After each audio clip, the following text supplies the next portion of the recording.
мына ушундай асман тиреген бийик имараттардын арасындагы жолдордон өткөндө дегенде келгенде мына ушул имараттардын ичинде кимдер иштейт болду экен, кандай адамдар жашайт болду экен, эгер жашаса деп мен дайым ойлоно берчүмүн да. Менин ар бир программамды көргөн сайын сиздер деле ойлонот болушуңуздар керек. Эмесе бүгүн мына ушул бийик имараттын ичинде иштеген кыргыз жигити менен маек кылабыз. Кеттик.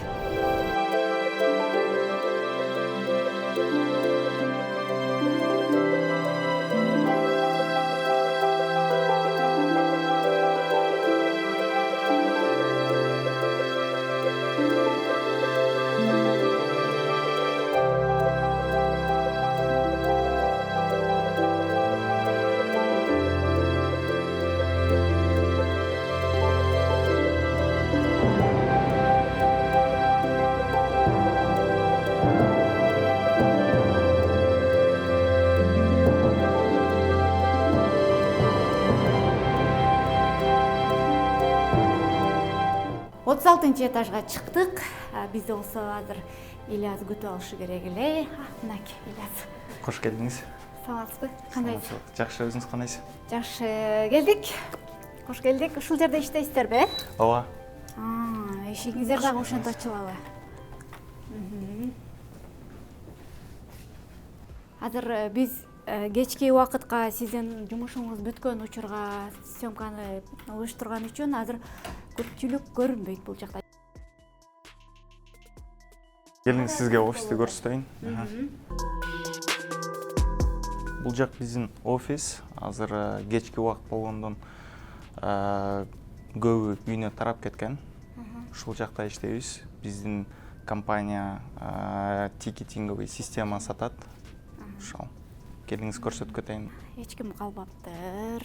Кечки саат 5-те уже жумуш бүтөт. Ошо баары үйгө кеткен да көбү. Ошол ар бир жерде бирден адам иштейби? Ооба, ар бир эмеде бирден киши отурат. Бул сиздердин офисиңиздердин азыр бир эле тарабы, дагы бир тарабы бар, Ооба, бул жакта бизге отдел кылып бөлүп койгон. Бул отдел бир жумуш менен алек, тиякта отурган отдел башка бир жумуш менен алек. Сиз кайсыл жерде сиздин ордуңуз? Мен наркы жакта отурам. Хорошо, азыр сиздин мисаңызды деле көрөбүз. Жакшы, сонун жерде иштейт экенсиз. Кирер эле. Бул жерде эмне жумуш кыласыз? Бул мини конференц зал. Биякта в основном эмелер өтөт, собраниялар өтөт. Бизде аябай көп отделдер бар. Ошол эми бир отделде болгон бир 10 киши болгон үчүн ушул эмени колдонобуз. Баарыбызга собрание болсо, наркы жакта чоңураак эмебиз бар, конференц залыбыз бар, ошол жакта өтөт. Жүрүңүзгө бул жакты көрсөтөйүн. Бияктан биз 36 этажда иштегендиктен бияктан шаар аябай кооз көрүнөт. Ошол биякта Чикаго Ривер деп коет.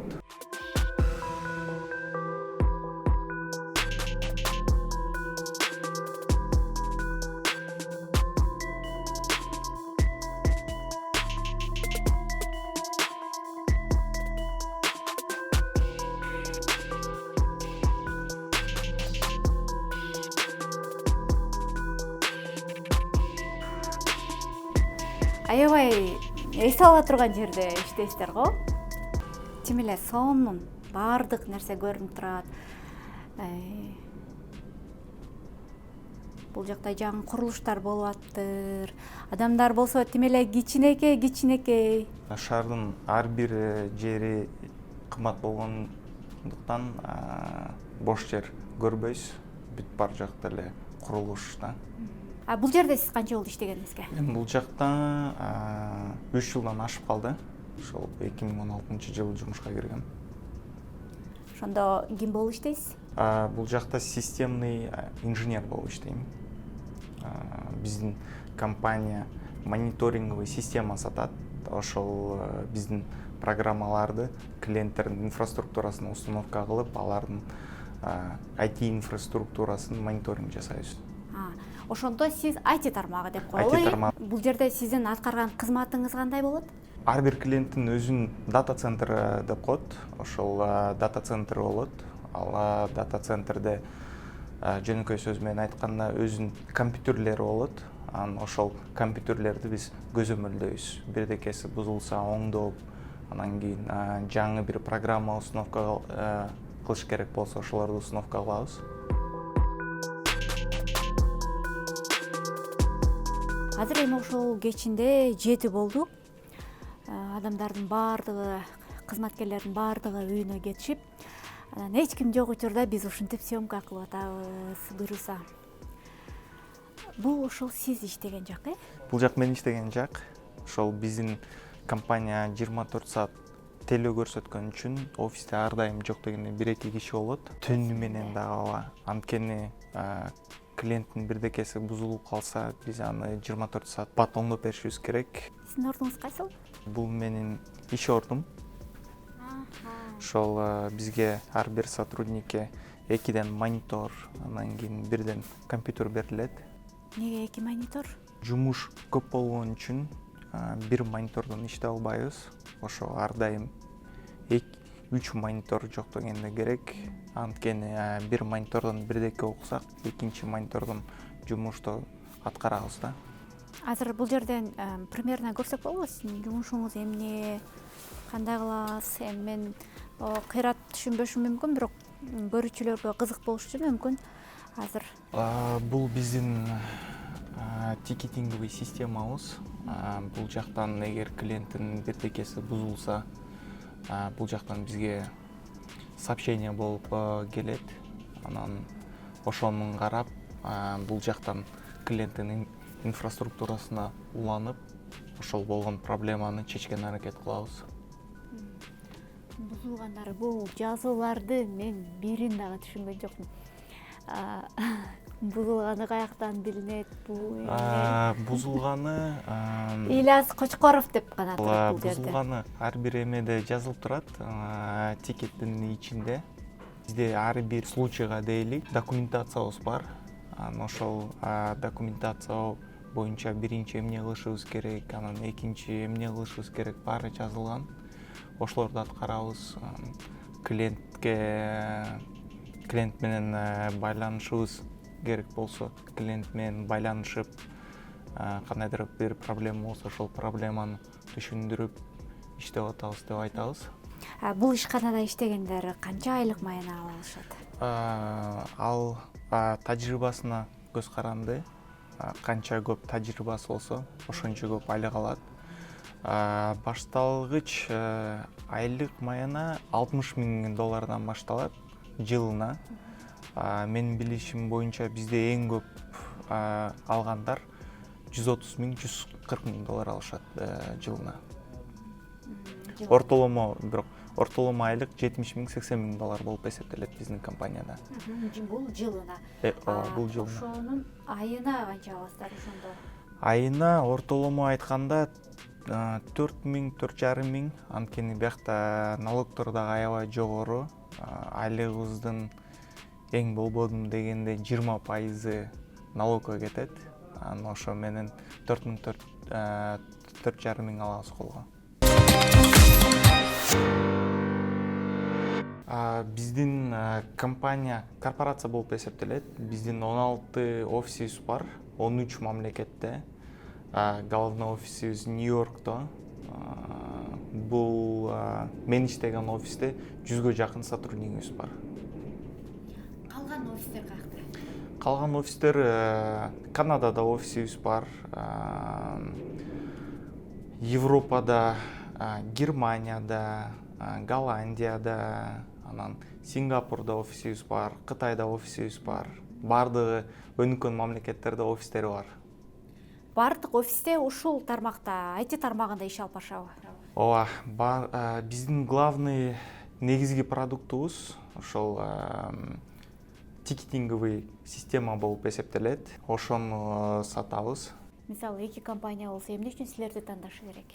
Биздин компаниянын башка компанияларга караганда өзгөчөлүгү, биздин продуктубуз аябай жакшы. Биз бир эле мониторинговый системаны установка кылып коюп эле эмес, аны көзөмөлдөйбүз дагы да.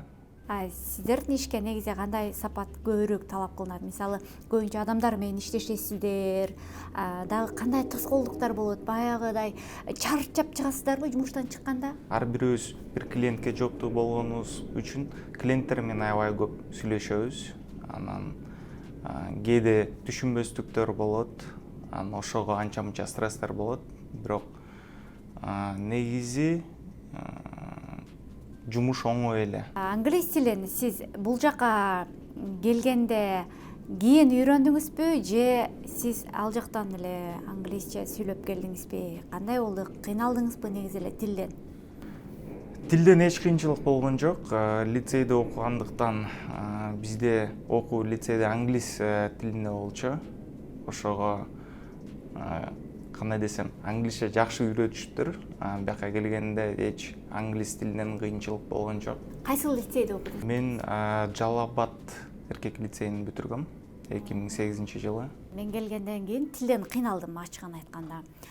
Бирок алдыман чыккан, буга чейин тааныган байкелерди дагы, ошо лицейди бүтүргөн байкелерди дагы карасам, тилден кыйналышпаптыр. Бирок бул жака келип, бирок таанышып, анан тилден кыйналдыңбы, кыйналбадыңбы деп сөз суроо берем. Мен өзүмдүн проблемамды башкадан дагы издейм да, ошондой болдубу, канча убакытта үйрөндүң деп сураганда көпчүлүгү лицейди бүтүргөн болуп чыгат да. Ошол лицейди бүтүргөндөрдүн баарында англис тилинде проблема болбоптур. Алар келгенден кийин эле көп кара жумушта иштебей же дароо эле окууга кирип же тил жаатында сүйлөшө турган жумуштарга орношуптур да. Мына ушундай кадрларды чыгарган лицейди дагы азамат деп коелу. Эми ошол өзүңүздүн лицейиңиз жөнүндө айтып берсеңиз. Эми эмне десем, биздин лицейде аябай жакшы окутчу, бир эле билим гана эмес, тарбия да алдык. Ошол мугалимдерибиз аябай жакшы болчу. Кайсыл жылда бүтүрүүчүсүз ошондо? Мен 2008-жылы лицейде бүтүрдүм. Лицейди эстегенде эмне эсиңизге келет? Лицейде эстегенде аябай жылуу ойлор эске келет. Ошол лицейде бир гана жакшы билим эмес, жакшы тарбия да алып турбуз. Ошол мугалимдерибиз бизге аябай жакшы дүйнөлүк деңгээлде билимди бериптир. Ошол билим менен Америкаларга келип, кыйналбай, жакшы компанияларда иштеп жүрөбүз. Ошого мугалимдерибизге аябай терең ыраазычылыгымды айтып кетет элем. Кайсыл мугалимдериңизди белгилейт элеңиз? Кайсыл мугалимдин сабагынан сиз таасирленет элеңиз? Эми эң жакын мугалимдерибиз бул класс жетекчилерибиз. Ошол дагы эле кээерки класс жетекчилерим менен сүйлөшүп турам. Азыр деле сүйлөшүп турабыз. Жакында эле бир класс жетекчим келип кетти Чикагодон. Аябай көрүп, сүйүнүп, ушунча жыл өтсө дагы бири-бирибизди унутпай, мамиле кармап. Ар бир эле адамдын мектеп учурунда кызыктуу окуясы болот. Сиздер болсо айрыкча чогуу жашаган үчүн ошо классташтарыңыз менен түнү дагы, күндүзү дагы сиздер чогуусуздар да. Айрыкча эркек балдарда кызыктуу окуялар көп болот. Эми ал кезде жаш болгонубуз үчүн көп эле тентектик жасадык. Кээ бир мезгилдери курсагыбыз ачып кетсе, тышкарыга чыгып, уруксат албай. Ошол. Уурулук кылгандар болчу беле? Уурулук кылгандар болбойт эле, бирок эми кээерки классташтарым эсимде бар. Кечинде курсагы ачып кетсе, столовый жабык болот, столовыйга барып, нан алып, эме кылып. Сиз бүгүнкү күндө мына ошо лицейде окуган адам катары, анан Америкада мына ушундай чоң компанияда иштеген кыргыз жигити катары Кыргызстандагы мектептерде дагы эмне окутулса деп ойлойсуз? Билим берүү жаатына кандай өзгөртүү кылсак деп ойлойт элеңиз? Билим жагынан лицейлерде бар жок жакшы, бирок менимче дополнительно дагы IT сабактарын берсе аябай жакшы болмок. Анткени IT тармагында потенциал аябай чоң. Анан кийин жакшы IT специалисттер болсо, Кыргызстанда жакшы деген компанияларды ачып, аябай бат өнүктүрүп салса болот да. Анткени бизде природный ресурстар жок болгон эле эл да. IT сабагын мектеп программасына киргизгенде ал оор болуп калбайбы? Эми менимче оор деле болбош керек. Эми каалоочулар болсо өзү дополнительно сабактан келип курс кылып айтса жакшыраак болмок да. Анткени баары эле айтиге кызыга бербейт. Ошон үчүн дополнительно кылып киргизсе аябай эми жакшы болот го дейм. Ата энеңиз азыр кайсыл жакта турат?